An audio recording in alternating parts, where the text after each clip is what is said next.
What's up, guys? We're back with another video, and today we are going to be reacting to scary animations, and this is my watching entertainment.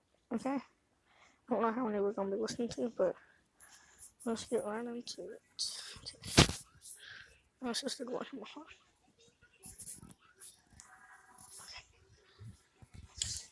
My name is Pascal.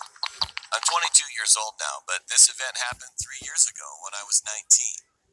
It happened in the middle of the night when my parents were away for an important company meeting.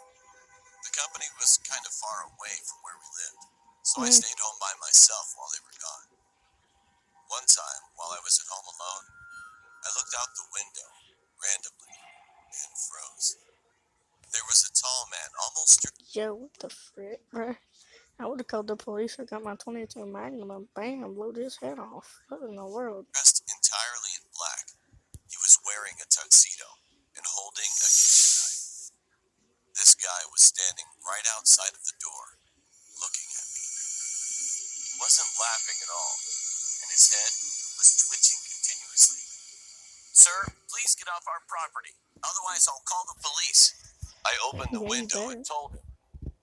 Then the man replied, "Oh, you can do that if you want, as long as you don't look away." Because of this strange attitude, I felt anxious. So I grabbed my cell phone and called the police. Yeah, you better, But boy. when I looked out the window again, he was gone. Uh-oh. At that very moment, I heard footsteps coming from downstairs. I suddenly remembered that I forgot to lock my garden door, Oh, you so so it dumb. was still open. I thought I was gonna die at first, but then I pulled myself together. I got my bat and looked down the stairs, slowly, He got trying not to make a knife, sound. man. There he was. He was just staring at me. He didn't move, but said, "I told you not to look." A few moments later, we heard Okay, sirens. finally the cops get him. Still did not move. But then he suddenly changed his mind and walked over to me. I tried to swing my bat towards him, but I was so scared. I couldn't do anything except scream. The police broke down the door. One policeman tried to arrest him, and the other one tried to take the knife away from him. But the man resisted. He was strong. Even though he was outnumbered, they couldn't stop him. They threatened to shoot him in the foot, but he didn't care. Furthermore, he attacked the two policemen, and they tumbled down to the ground. I ran to one of the rooms and slammed the door shut. When he kicked in the door, when the door opened, I could see his face, and I will never, ever forget that moment. However, at that very moment, the police caught up to him and shot his foot. The guy started screaming in pain. Shortly after that, he managed to jump outside of a window and disappeared.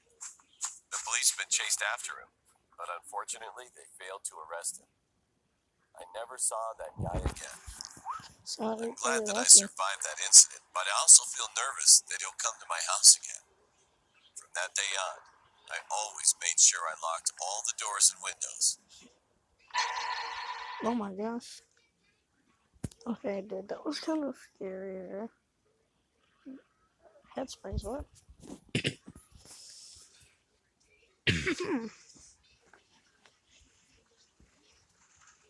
Hello again. Hello again. I've seen your head 1,000 times. I have to get my hands for you. Loading.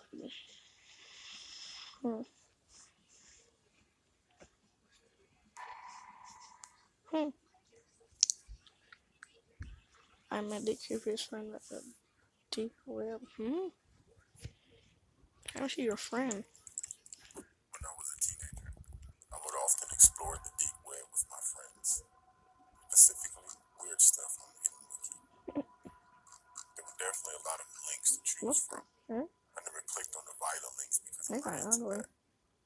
My friend Latrice told me to click on one that says new best friend. After doing so, it takes you to a page where you have to make a profile. I put the name Lisa on my profile. My real name is Susan. Once I made the profile, you are directed to a main page. Well, let's get a boy's voice against a girl. They were silly, serious, smart, and smothered. We flicked smothered. I thought it was funny,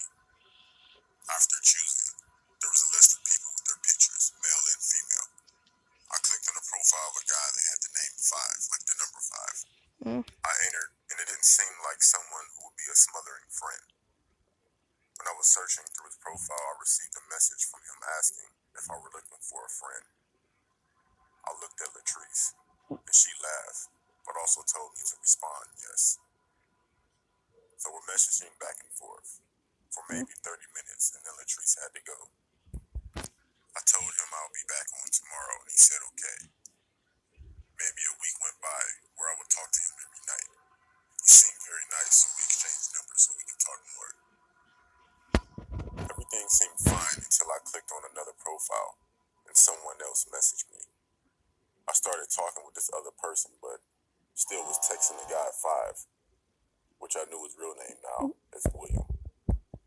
The new guy had the name Bill in his profile. A day went by, and he seemed cool, but then William randomly asked me why I was talking with Bill. I didn't know what to say, so I never responded. He kept texting with angry messages, so I blocked him. I didn't receive any texts, only a single message on that site, and it said soon. One day after school, my friend Latrice came over to have a sleepover. We got comfortable, went to my room, did the usual of surfing through the web, being nosy. I brought up that guy. Then I received a text message that said, "Why'd you block me?" from a random number. I replied with a question mark. Then he replied, "It's me, William." He texted me from another number after I blocked him. I told Latrice how creepy this guy is. Then Latrice stopped me from talking because she thought she heard something. Then I heard a voice. "I'm not that creepy." We both responded by screaming and looking around. I saw someone coming from under my bed, so we ran screaming out of my room, and my mother called the cops. They didn't get him because he left through my window, and nothing could be traced back to him. I'm starting to think that he was both of the people I was talking to. That definitely opened my eyes to the dangers of the internet. I would never visit the dark web again.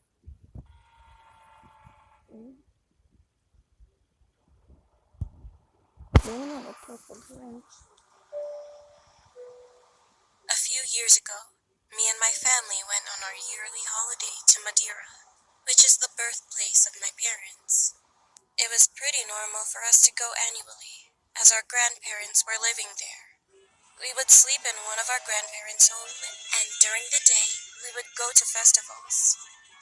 If you do not know much about Madeira, then this story will probably give you a better idea. It's not that a physical thing occurred that holiday. It was just this nightmare that became very real for me as a child. As I said before, I was staying at my grandparents' house while in Madeira. I had a room to myself on the upper floor.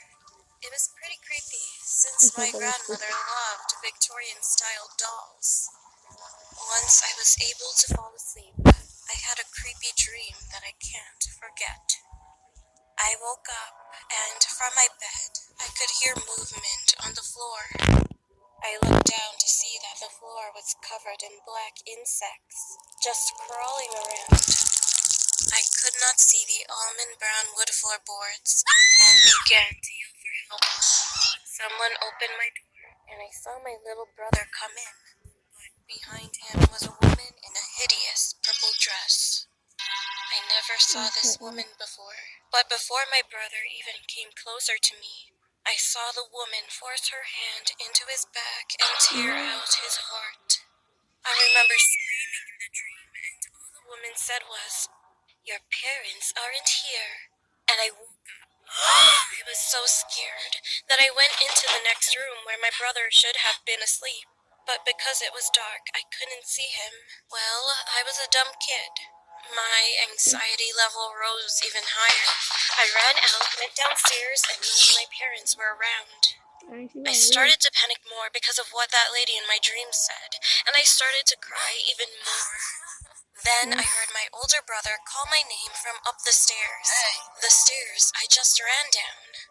I told him I had a bad dream, and he stayed in my room, after showing me that my little brother was snoring away in his bed.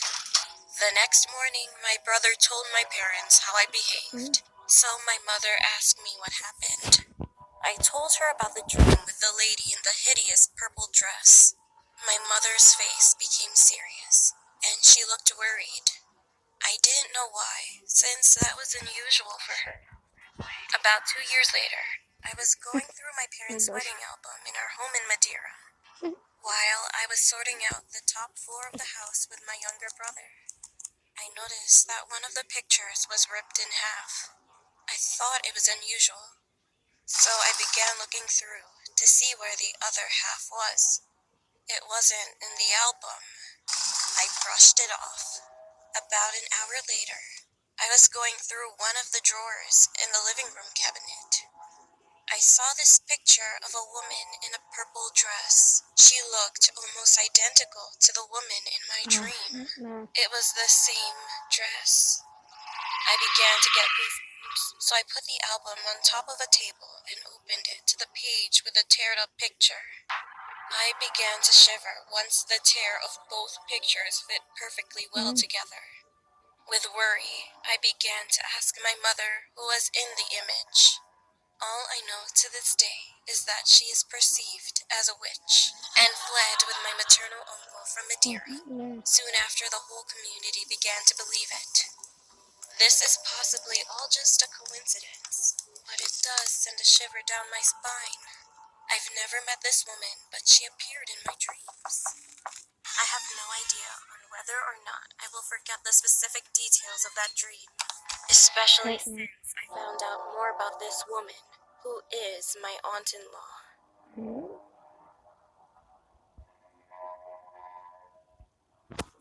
Heck no. Oh my gosh. Well, okay, that's gonna be it. And like and subscribe to my channel and click the bell to check out more gaming. And that will be This it. happened about 5